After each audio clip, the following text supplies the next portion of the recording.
Olá, tortuguinhas, como vão vocês? Então, o vídeo de hoje é diferença e também exemplos e explicaçõezinhas sobre espécies nativas, exóticas e invasoras. Eu já tenho um vídeo bem didáticozinho, também vai ser no mesmo formato que eu vou deixar aqui e aqui embaixo, mas nesse vídeo eu vou explicar mais sobre espécies invasoras também, que eu acho que no outro eu não citei. E lembrando que esse vídeo é também sobre espécies, tanto animais, né, fauna, quanto flora, vegetais, mas minha área é mais sobre animais, né, então, querendo ou não, eu vou dar mais exemplos sobre isso. Como sempre, minhas redes sociais estão aqui do lado se vocês tiverem alguma dúvida ou alguma sugestão de vídeo. Também tem os comentários aqui para isso. Se inscrevam no canal, ativem o sininho, vejam se tem vídeo novo, porque o YouTube sempre me ferra em relação a isso, porque não avisa os meus inscritos que saiu vídeo novo. Também tem a vaquinha aqui embaixo para minha lente teleobjetiva que eu preciso urgentemente e também como contribuir com o meu canal. Então vamos começar falando sobre as espécies nativas. Elas fazem parte do ecossistema local, seja local de uma região restrita ou, por exemplo, do Brasil inteiro, de um país inteiro. Então, como o próprio nome já diz, elas são nativas, ou seja, naturais, como eu falei, daquela região restrita ou de um país, enfim, de uma região maior. Então a gente pode falar tanto dos animais nativos do Brasil, quanto, por exemplo, dos exemplos da Mata Atlântica que eu falo, né, porque eu vivo na região de Mata Atlântica aqui no Rio de Janeiro. Então os exemplos daqui são onça-parda, jaguatirica, tucano-toco, e de planta temos o famoso pau-brasil. Então todas essas espécies que eu dei de exemplo são nativas, ou seja, naturais da Mata Atlântica. Agora, sobre as espécies exóticas, é bem interessante porque elas não fazem parte da fauna ou da flora locais, ou seja, não são nativas daquela região, como eu falei, pode ser restrita ou abrangente, mas ao mesmo tempo elas não fazem mal para o ecossistema local. Ou seja, elas não competem por alimento, não competem por luz, não competem por solo, não competem por nada. Elas só ficam ali no cantinho delas sem fazer mal para as espécies que são dali, de fato. Eu tive que pedir ajuda para minha professora, obrigada, Nathalie, porque eu realmente não sei muitos exemplos dessa parte, eu sei as diferenças, claro. E, querendo ou não, eu trabalho com animais selvagens e exóticos, tipo em zoológico, essas coisas assim. Trabalho, estudo e tudo mais.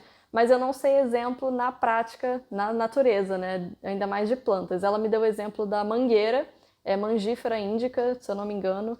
Então eu vou deixar aqui embaixo se vocês quiserem pesquisar. Ela é nativa do sul e sudeste asiático, veio para cá introduzida por algum motivo, mas não faz mal para o ecossistema local. Então esse seria o exemplo de uma espécie exótica.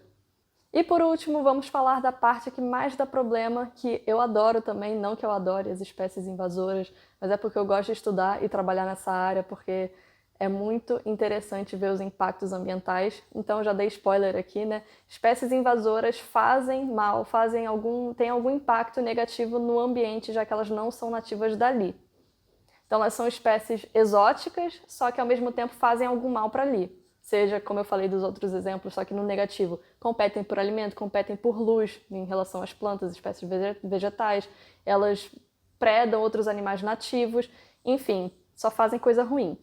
E é importante falar que essa introdução das espécies invasoras a um ecossistema que elas não pertencem, por isso são invasoras, pode ser feita de maneira proposital ou acidental, humano, né? Sempre fazendo besteira. Mas basicamente podem ser animais domésticos que fogem e aí se tornam ferais, se tornam selvagens, né, no caso, e acabam impactando a fauna. Tem muito conteúdo sobre isso, principalmente sobre gatos. Eu acho que eu até fiz um vídeo e falei sobre isso, eu vou deixar aqui e aqui embaixo, senão eu faço, não tem problema nenhum, inclusive bem importante falar sobre isso. Ou tem gente que simplesmente não quer ter mais o bicho e abandona, e sendo uma espécie resistente, como por exemplo teius na Flórida, ou pitons birmanesas, que também pode ser acidental, né? Porque tem uma história de uma tempestade que liberou sem querer essas serpentes na Flórida e por isso que elas começaram a se reproduzir. Enfim, tem muita história assim ruim, né? Querendo ou não ruim para o ecossistema, para a fauna e flora, mas enfim, a Flórida também é muito exemplo de espécie invasora. Eu quero fazer um vídeo só sobre isso para não ficar aqui só falando da Flórida. Eu dei alguns exemplos já de espécies, né? Mas aqui a gente tem no Rio de Janeiro, no caso, o sagui de tufo branco. Ele hoje em dia nem é mais sagui de tufo branco, de tanto que ele já se hibridizou, ou seja, já foi cruzando, né, com espécies nativas daqui. Hoje em dia a gente recebe, no CRAS que eu trabalhava, é o Calitrix SP.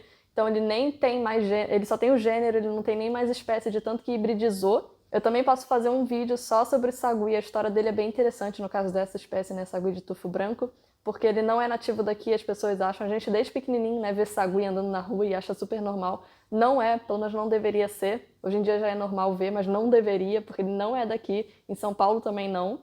Outro exemplo também mais puxando para a parte marinha é o peixe-leão, também é um problema muito grave na costa da Flórida, também que já está chegando aqui em Fernando de Noronha. Enfim, tem muito assunto sobre isso, principalmente espécies invasoras. Como eu falei, eu gosto muito desse assunto, até para educar, né, a população, porque, como eu falei do exemplo do sagui de tufo branco, a gente olha e nem sabe que é uma espécie invasora aqui no Sudeste, mas é sempre importante falar, né? Entre outros assuntos também importantes serem abordados. Mas é isso, eu vou fazer outros vídeos. Se vocês quiserem também, comentem aqui embaixo outros assuntos que queiram que eu faça. Eu tenho muitas ideias, vocês sabem disso, e muitos assuntos importantes para falar. Então é isso, eu espero que vocês tenham gostado. Qualquer dúvida podem deixar aqui também que eu respondo. Beijos e até a próxima. Nha!